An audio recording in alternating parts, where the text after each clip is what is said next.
Hello दोस्तों, एक बार फिर से आप सभी का इस नए वीडियो में बहुत बहुत स्वागत है। कहते हैं कि रास्ते बनाना बहुत मुश्किल है और उस पर चलना बहुत आसान। अगर मान लीजिए आपके बाप दादाओं ने कोई रास्ता बनाया है, कोई विरासत छोड़ी है, तो उस पर तो आप आसानी से चल सकते हैं। लेकिन नए रास्ते बनाकर नई मंजिल तलाशना वो किसी चुनौती से कम नहीं होता है। लेकिन दोस्तों, कहा जाता है कि चंद्रशेखर आज़ाद रावण के लिए रास्ते बहुत आसान हैं, लेकिन चुनौतियां पहाड़ जैसी मुश्किल हैं। ऐसा मैं कह क्यों रहा हूं? आजकल एक चर्चा बहुत ज़ोरों पर है मीडिया में कि चंद्रशेखर आज़ाद रावण मायावती जी के नक्शे कदम पर चल रहे हैं। देखिए, जब आप किसी के नक्शे कदम पर चलते हैं तो जाहिर तौर पर आप कुछ नया नहीं बनाते हैं, आप उसे इकट्ठा करना चाहते हैं जो पहले उसको मिल रहा है। आप भी सोचते हैं उसमें से मुझे कुछ मिल जाए। दोस्तों देखिए, मध्य प्रदेश और राजस्थान में बहुजन समाज पार्टी और चंद्रशेखर आज़ाद रावण की आज़ाद समाज पार्टी चुनाव लड़ रही हैं। वैसे बीएसपी 4 राज्यों में चुनाव लड़ रही है दमखम के साथ। वो तेलंगाना में भी लड़ रही है, वो छत्तीसगढ़ में भी लड़ रही है। लेकिन आज मैं राजस्थान और मध्य प्रदेश की बात करने वाला हूं।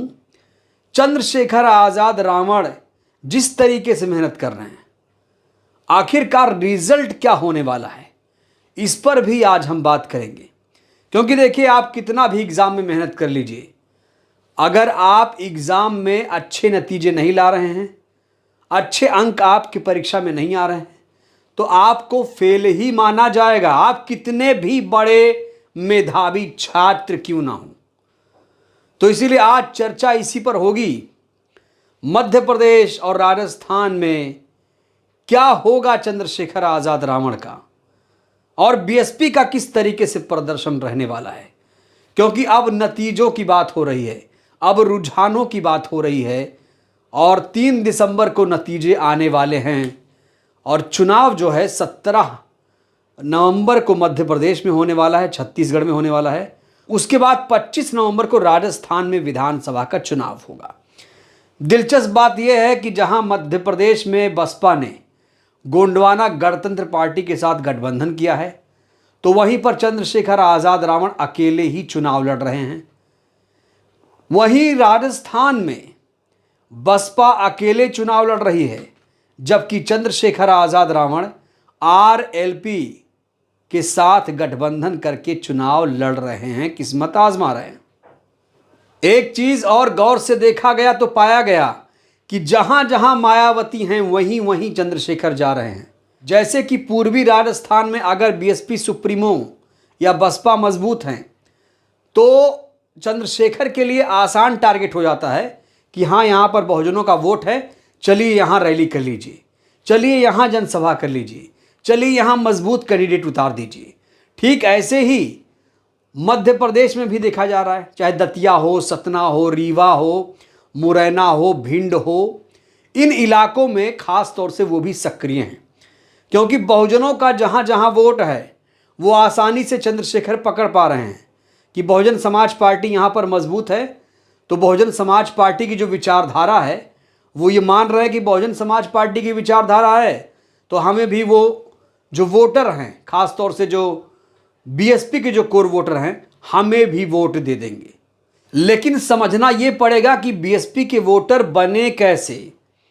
मान्यवर कांशीराम जी ने बड़ी शिद्दत से बसपा के लोगों को इकट्ठा किया, बहुजनों को इकट्ठा किया, उन्हें काडर वोटर बनाया, और बड़ी मुश्किलों के साथ। आपको याद होगा कि मान्यवर जी ने पहले बाम से बनाई, DS4 बनाया, बहुत सालों के बाद उन्होंने पार्टी बनाई। लेकिन चंद्रशेखर आज़ाद रावण के बारे में कहा जा रहा है कि वो बहुत जल्दबाजी में हैं, सब कुछ बहुत जल्दी पा लेना चाहते हैं। अब देखिए, जहां बसपा मध्य प्रदेश में किंग मेकर बनना चाहती है, वहीं पर चंद्रशेखर आज़ाद रावण भी ताल ठोक रहे हैं। लोग कह रहे हैं कि चंद्रशेखर इसलिए वहां जा रहे हैं कि वो बसपा को कमज़ोर कर पाए। अब बसपा को कमज़ोर करेंगे, खुद को मजबूत करेंगे, बसपा को नुकसान पहुंचाएंगे। ये तो नतीजों के दिन पता चलेगा कि कौन कितने पानी में है। वहीं राजस्थान में दोस्तों जिस तरीके से आरएलपी के साथ गठबंधन हुआ है, पहले आरएलपी बसपा के साथ गठबंधन करना चाहती थी और बसपा ने आरएलपी को भाव नहीं दिया, तो आरएलपी ने सोचा चलो उसकी एक जो कहीं ना कहीं फेस है, नीला झंडा है, तो नीले झंडे के साथ गठबंधन कर लिया जाए। लेकिन राजनीतिक पंडित जानकार ये मानते हैं कि ये आरएलपी की भूल है अगर वो आज़ाद समाज पार्टी को बहुजन समाज पार्टी के तुल्य मान रही है। तो अब रैलियां हो रही हैं, विषाद बिछाए जा रहे हैं, जोड़ तोड़ किए जा रहे हैं, गठबंधन हो गए हैं, आरोप प्रत्यारोप का दौर भी जारी है। अब आखिरी जो फैसला है वो 3 दिसंबर को होगा। 3 दिसंबर को नतीजे किसके पक्ष में आएंगे, कितनी सीटें मिलेंगी, इस पर बहुत ज़्यादा चर्चा है। देखिए दोस्तों, जहाँ तक बसपा की अगर मैं राजस्थान में बात करूँ तो बसपा को राजस्थान में कहा जा रहा है, जो वहाँ के भगवान सिंह बाबा जी हैं, जो राजस्थान में बसपा के प्रदेश अध्यक्ष हैं, वो ये कह रहे हैं कि पिछली बार तो बसपा ने 6 सीटें जीती थी और इस बार बसपा 60 सीटें हासिल करेगी। लोग कहते हैं ये तो बड़ा ज़्यादा हो गया, थोड़ा कम। तो फिर कुल मिलाकर बोला जाता है कि हम राजस्थान में किंग मेकर की भूमिका निभाएंगे।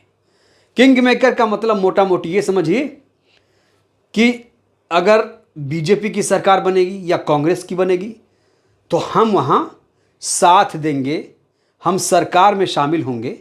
हम पिछली बार की तरह इस बार वैसे ही नहीं बैठेंगे कि हमारे विधायक को कोई अपने पार्टी में शामिल करा ले।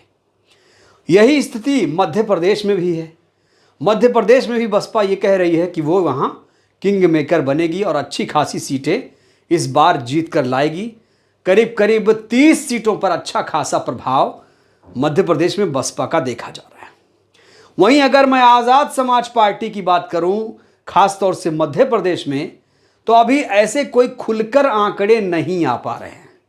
सर्वेज भी मैं देखता हूं तो उस तरह से चीज़ें निकल कर नहीं आ पा रही हैं कि आज़ाद समाज पार्टी मध्य प्रदेश में कितना प्रदर्शन करेगी, कितनी सीटें लाएगी। ये अभी चीज़ें डिस्क्लोज नहीं हो पा रही हैं। अभी आज़ाद समाज पार्टी को माना जा रहा है कि बहुत ही नई नवेली पार्टी है। वहीं आज़ाद समाज पार्टी और आरएलपी के गठबंधन की बात करूं राजस्थान में, तो ये दोनों कितनी सीटें लाएंगी, इस पर तो कहा जा रहा है कि आरएलपी जो है वो कुछ सीटें ला सकती है। 0 से 4 सीटें राजस्थान में आरएलपी को दिया जा रहा है। अब उसमें आज़ाद समाज पार्टी शामिल है या नहीं, ये अभी डिस्क्लोज नहीं है, लेकिन इतना कहा जा रहा है कि 0 से 4 या 5 सीटें आरएलपी के खाते में जा सकती हैं राजस्थान में। तो दोस्तों, ये मध्य प्रदेश और राजस्थान का जो चुनाव है चंद्रशेखर आज़ाद के लिए, वो किसी चैलेंज से कम नहीं है। चंद्रशेखर आज़ाद रावण खुद को साबित करने जा रहे हैं। वो कितने बड़े नेता बनेंगे ये 3 दिसंबर को तय हो जाएगा। और साथ ही साथ बीएसपी का कद कितना बढ़ा, साथ ही साथ जो आकाश आनंद हैं उनका इम्पैक्ट कितना रहा मध्य प्रदेश राजस्थान में, ये भी जनता देखेगी 3 दिसंबर को। तो हमें इंतज़ार करना पड़ेगा कि क्या होगा 3 दिसंबर को, और क्या जो एनालिस्ट लोग बोल रहे हैं कि बसपा किंग मेकर बनेगी, आज़ाद समाज पार्टी अभी कहीं नहीं दिख रही है, क्या ऐसा ही होने वाला है? हमें थोड़ा सा इंतज़ार करना पड़ेगा दोस्तों। बहरहाल इस वीडियो में इतना ही। इस वीडियो पर आपकी क्या प्रतिक्रिया, अपनी प्रतिक्रिया आप लोग ज़रूर दीजिएगा। और हाँ, वीडियो को लाइक करिए, चैनल को सब्सक्राइब करिए, सहयोग करिए, वीडियो को जन जन तक पहुँचाइए जिससे देश की जनता जागरूक हो। जय भारत, जय संविधान। शुक्रिया।